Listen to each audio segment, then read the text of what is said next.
रुस्तम, क्या लगता है आपने जो मेडल जीता और जिस तरह से एक जज्बा दिखाया, जैसे आपकी खबरें आ रही थी शुरुआत में कि आप चोटिल हैं, फिर अचानक से फिट हुए और आप जाकर गोल्ड मेडल लेकर आए, क्या कहेंगे? जी देखिए, जिस तरीके से मुझे चोट लगी थी, तो जिस तरीके से मैं पिछले 3 साल से नेशनल चैंपियन हूँ, तो मेरी एक तरीके से एक वैल्यू है, एक तरीके से इमेज है, जहाँ पे लगातार 3 साल नेशनल चैंपियन होना इतनी आसान बात नहीं है। तो कहीं ना कहीं मैं उस चीज़ से डर रहा था कि जब मैं चोटिल हूँ और इस लेवल में जाके अपने साथी प्रतिद्वंदियों से लड़ना, फिर वहाँ से मार खाना, ये डर बना हुआ था दिल में। तो सबसे ज़्यादा यही था, चोट तो लगी हुई थी, उसे वो तो गंभीर था ही। फिर भी जिस तरीके से पिताजी ने और मेरे भाई ने, छोटे भाई ने मेरे को इनकरेज किया, मेरे को ताकत दी, तो मैंने भी कहा चलिए ठीक है, हर बार तो पदक के लिए लड़ते हैं, इस बार पापा के लिए, अपने पिताजी के लिए और भाई के लिए लड़ा जाए। बिल्कुल, रुस्तम ने जैसा कि बताया कि चोट लगने के बाद भी रुस्तम ने एक जज्बा दिखाया, फिट होकर गए और गोल्ड मेडल जीता। अजय, आप तो पहले भी स्टूडियो में आ चुके हैं, आपके ऊपर तो हम एक खास पेशकश भी दिखाए थे कि आपको तैयारियों के लिए प्रॉपर प्लेट्स भी नहीं मिल पा रहे थे, फिर भी आपने अपना जज्बा नहीं खोया, उम्मीद नहीं खोई और ब्रॉन्ज मेडल जीता। क्या कहेंगे? जी, सबसे पहले तो आईबीसी को बहुत बहुत धन्यवाद। मेरा ये हौसला बढ़ाया, जो आप लोगों ने पहले इंटरव्यू में जो मुझे लाइव स्टूडियो में बुलाया था, वहाँ पे आप लोगों ने मुझे दुआएं दी, आशीर्वाद दिए, इसके लिए आप लोगों को बहुत बहुत धन्यवाद। ये बात बिल्कुल सही है, मेरे पास प्रैक्टिस के लिए सामान नहीं था, इक्विपमेंट नहीं था, फिर भी मैं प्रैक्टिस कम वेट से ही कर रहा था। हाँ, ये चीज़ मैं कह सकता हूँ कि अगर मेरे पास इक्विपमेंट पूरे होते, अगर मुझे 6 महीना पहले इक्विपमेंट पूरा सही तौर पे मिलता, तो मैं भी शायद आज गोल्ड मेडलिस्ट होता। लेकिन जिस तरह से मेरी तैयारी थी, जैसा मैंने तैयारी किया था, इस हिसाब से तो मैं ब्रॉन्ज मेडल जो जीता हूँ वो भी मेरे लिए गोल्ड के बराबर है। बिल्कुल बिल्कुल, जैसा कि आपने बताया भी था कि आपको जिस तरह से प्रैक्टिस के लिए पूरी सुविधाएं नहीं मिल रही हैं, फिर भी आपने हिम्मत नहीं खोई और ब्रॉन्ज मेडल जीता। रुस्तम, क्या लगता है, आप इंटरनेशनल प्लेयर हो, कॉमनवेल्थ गेम्स में भी हिस्सा ले चुके हो, तो क्या लगता है कि अगर प्रदेश को और ऊंचा जाना है, आगे तक इस खेल में अच्छा करना है, तो खिलाड़ी के लिए क्या होना चाहिए? देखिए, सबसे पहली बात तो मैं, चाहे वो वेट लिफ्टिंग हो, चाहे कोई भी खिलाड़ी हो, किसी भी गेम का खिलाड़ी हो, अब में देखा जाए तो हमारे प्रदेश में उपलब्धियों की कमी नहीं है, बड़े पहचानों की कमी नहीं है। हर एक प्लेयर और हर एक खेल संघ का यही टारगेट होना चाहिए कि ना केवल नेशनल चैंपियन और नेशनल गेम्स गोल्ड मेडल पे हमको सेटिस्फाई नहीं होना चाहिए। हमारा ये टारगेट होना चाहिए कि ओलंपिक गेम्स, वर्ल्ड चैंपियनशिप, ये एक पहचान होती है जिससे हमें देश को और हमारे राज्य को एक पहचान मिलती है। नहीं तो अच्छे वेट लिफ्टर निकालने के लिए क्या प्रॉपर सुविधाएं जो चाहिए, तो आपके हिसाब से क्या लगता है कि अगर उस तरह की सुविधाएं दी जाएं तो और अच्छे वेट लिफ्टर निकलेंगे और छत्तीसगढ़ भी ओलंपिक में गोल्ड मेडल लेकर आएगा? देखिए, सबसे बड़ा उदाहरण तो मैं और मेरे भाई हैं। 2012 Olympic games, London Olympic games की तैयारी के लिए मैंने जी तोड़ मेहनत की थी, मेरे भाई ने भी की थी, और हम उस लेवल तक, उस क्वालिफिकेशन तक पहुंचे भी थे। सिर्फ एक स्टेप दूर थे, सिर्फ सिलेक्शन चाहिए था हमको। लेकिन 2012 के ही ओलंपिक क्वालिफिकेशन में मेरे कमर में चोट लग गई और मुझे वापस आना पड़ा। इसका कारण यह है कि हमारे पास उस तरीके का सुविधा नहीं है, हमारे पास इक्विपमेंट इंटरनेशनल नहीं है, हमारे पास प्लेटफॉर्म्स नहीं है, हमारे पास खाने के लिए डाइट नहीं है, हमारे पास अच्छी मेडिकल फैसिलिटीज नहीं है। ये सब चीज हमें बिल्कुल चाहिए, बेसिक चीज चाहिए। जब हम खेल के पीछे करोड़ों खर्च कर सकते हैं, तो एक खिलाड़ी को तैयार करने में लाखों क्यों नहीं खर्च कर सकते? हम बिल्कुल कर सकते हैं। और रही बात क्षमताओं की, तो हमारे यहाँ क्षमताओं की कमी नहीं है। जब बिना किसी सुविधा के हम उस लेवल तक पहुंच सकते हैं। अगर हमको सुविधा मिले तो मैं बिल्कुल इस बात की गारंटी देता हूं कि आने वाले 2020 ओलंपिक में हमारे यहां से कम 2 प्लेयर वेट लिफ्टिंग में जरूर होंगे। बिल्कुल बिल्कुल। तो क्या आपको लगता है कि, अजय, मैं आप पर आना चाहूंगा कि जिस तरह से आप तैयारी कर रहे हैं, और अभी आपने कहा भी था कुछ दिन पहले कि आप आगे और जाना चाहते हैं, आप ओलंपिक की भी तैयारी करना चाहते हैं, तो आप आगे का प्लान क्या है? आप कैसे मतलब अपने आप को तैयार करने का प्लान बनाए हैं आगे? देखिए, इसके लिए तो मैं सबसे पहले तो मेरे जो नी में जो चोट लगी है उसका मैं ट्रीटमेंट कराऊंगा।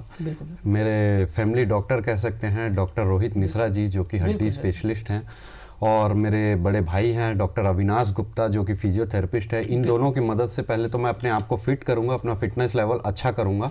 उसके बाद नेक्स्ट मंथ जो जयपुर में सीनियर नेशनल होना है, उस सीनियर नेशनल में अच्छा परफॉर्मेंस दे के मेडल ले करके मुझे इंडिया कैंप में फिर से वापस एंटर होना है। क्योंकि अगर मैं इंडिया कैंप में एंटर नहीं करूंगा तो जो फैसिलिटी मुझे इंडिया कैंप में मिलती है, शायद रायपुर में रह के मेरे पास वो चीज़ नहीं मिल पाएगी। बिल्कुल। और अगर ऐसा हुआ कि मैं 1 साल और रायपुर में रहा तो शायद ये ब्रॉन्ज मेडल जो आज जीता हूँ, हो सकता है अगली बार मैं मेडल भी ना जीत पाऊँ। बिल्कुल बिल्कुल। रुस्तम, जैसा कि आप तैयारियां कर रहे हैं, अभी तो कॉमनवेल्थ गेम्स भी खेल चुके हैं, तो अब आगे का प्लान क्या है? आप मतलब नेशनल गेम्स में तो आपने गोल्ड मेडल जीता, अब आगे का प्लान आपका क्या रहेगा?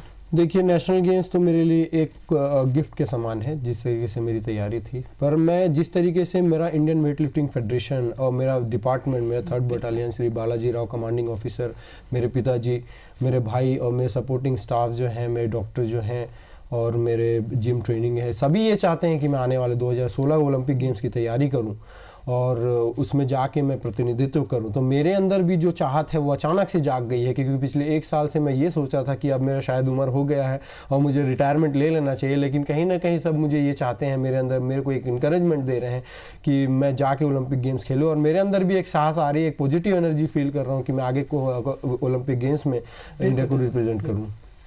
अजय, क्या लगता है, जब आप यहाँ आए थे तो आपने बोला था कि आपको प्लेट्स नहीं मिल रही, वो नहीं मिल रही, तो आप क्या सोच के तैयारियां कर रहे थे? किस तरह से, जब आपके पास इक्विपमेंट्स तो प्रॉपर उस तरह के थे नहीं कि आप प्लेट्स नहीं थे कि उस वजन वर्ग की तैयारी कर सकें, तो क्या सोच कर, किस तरह से आपने स्पेशल ट्रेनिंग की इसके लिए?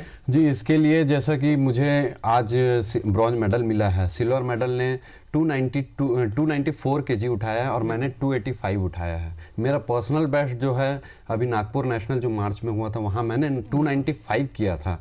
तो वो इक्विपमेंट ना होने के कारण परफॉर्मेंस में थोड़ा गिरावट आया है। इस परफॉर्मेंस को मेंटेन करने के लिए मैं कम वेट में ही रेपिटेशन वर्क ज़्यादा करता था, ताकि मेरे अंदर स्ट्रेंथिंग और पावर जो है वो बने रहे।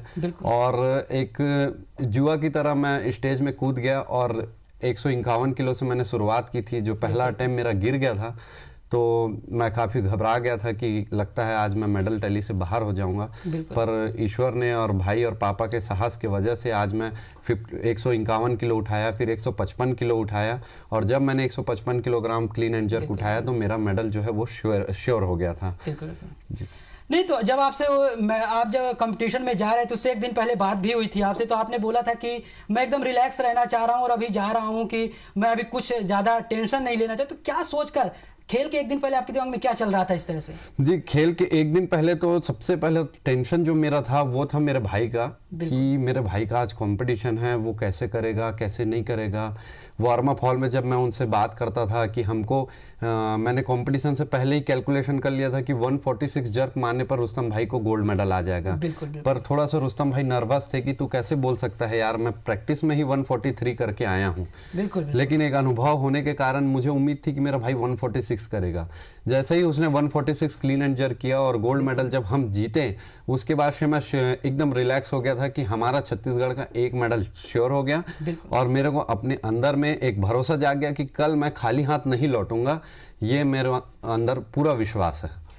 रुस्तम, आप बड़े लेवल में काफ़ी खेल चुके हो, तो क्या आज जैसे नेशनल गेम्स में हिस्सा लेते हैं खिलाड़ी, यहाँ से खिलाड़ी जाते हैं, तो वहाँ जब जाओ इंटरनेशनल लेवल पर, तो वहाँ क्या दिक्कत, वहाँ किस तरह की तैयारी की ज़रूरत होती है, यहाँ से और वहाँ की तैयारी में कितना फ़र्क होता है?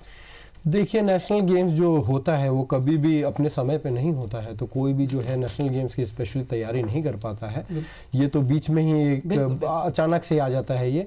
तो ये जो इंटरनेशनल लेवल के प्लेयर होते हैं उनके शेड्यूल में ये नहीं होता है। तो जैसे हम जब इंटरनेशनल लेवल की तैयारी करते हैं तो बहुत ज़्यादा तैयारी करते हैं और हर एक चीज़ का शेड्यूल होता है, अपना एक टाइम होता है, वो चलता जाता है। तो उस तरीके से हम मेहनत करते रहते हैं और बड़ी कड़ी मेहनत के साथ ही इंटरनेशनल लेवल की तैयारी करते हैं। तो रुस्तम, जैसे ने आपने बोला कि तैयारी करनी पड़ती है, एक अलग तरह की वो होती है, तो इसमें एक चीज़ ये जानना चाहेंगे कि अगर छत्तीसगढ़ के प्लेयर्स को उस पर अच्छा compete करना है, नेशनल गेम्स में भी मेडल लाने हैं, क्योंकि नेशनल गेम्स में भी 5 मेडल आए हैं छत्तीसगढ़ के, तो अदर खेलों में भी अगर अच्छा करना है और वो करना है, तो इसमें किस तरह की तैयारी, यहाँ के खिलाड़ी कैसे प्रोत्साहित करना चाहिए? आप एक खिलाड़ी के हिसाब से बोलिए। देखिए, मैं ये चाहता हूँ कि खिलाड़ी जो है वो सिर्फ नेशनल चैंपियन होने पे ना सीमित रहें। उनका ये टारगेट होना चाहिए कि हमें इंटरनेशनल लेवल में जाके मेडल जीतना है। जब हम बड़े लेवल की तैयारी करेंगे तो ये छोटे मोटे कंपटीशन हम ऐसे ही जीत जाएंगे। क्यों हम सेटिस्फाई होते जा रहे हैं नेशनल चैंपियनशिप में, क्यों हम सेटिस्फाई होते जा रहे हैं उत्कृष्ट खिलाड़ी के बाद, जो नौकरी मिलने के बाद चुप बैठ जा रहे हैं। बहुत से ऐसे खिलाड़ी हैं जो उत्कृष्ट खिलाड़ी नौकरी लेते हैं, उसके बाद उनका कोई परफॉर्मेंस नहीं है, आगे की सोचते नहीं है। तो नौकरी लेके घर बैठने के लिए ही चाहिए आपको नौकरी, या इसके लिए ही खेल कर रहे हैं। आप खेल को अगर खेल रहे हैं तो एक जज्बे की तरह खेलिए, एक आराधना की तरह खेलिए, उसकी पूजा कीजिए, एक बड़े लेवल का सोचिए। ये नेशनल गेम्स, नेशनल चैंपियनशिप में जाके मेडल जीत के चुप होने से हमारी बात नहीं बनेगी। हमारी पहचान, हमारे छत्तीसगढ़ को पहचान तभी मिलेगी जब हम ओलंपिक गेम्स तक पहुंचेंगे, वहां जाके हम खेल के आएंगे, तब हमारी जान पहचान बनेगी, तब हम खिलाड़ी कहलाएंगे। जिस तरीके से मैं Commonwealth games, Asian games, world championship खेल चुका हूं, मुझे आज महसूस होता है कि जिस आदमी के आगे ओलंपियन नहीं लगा तो वो प्लेयर मेरी नजर में प्लेयर नहीं है। उसको बहुत सम्मान की जरूरत है। अगर वो ओलंपियन है तो ही एक खिलाड़ी है, और ओलंपियन नहीं है तो मेरे हिसाब से उसका स्पोर्ट्स करियर किसी मुकाम तक नहीं पहुंचा है। बिल्कुल बिल्कुल। तो ये थे हमारे साथ रुस्तम सारंग और अजयदीप, दोनों को बहुत बहुत बधाई। आपने मेडल जीता, प्रदेश का नाम रोशन किया और तमाम दिक्कतों के बाद भी मेडल लेकर आए, इसके लिए आपको बहुत बहुत बधाई।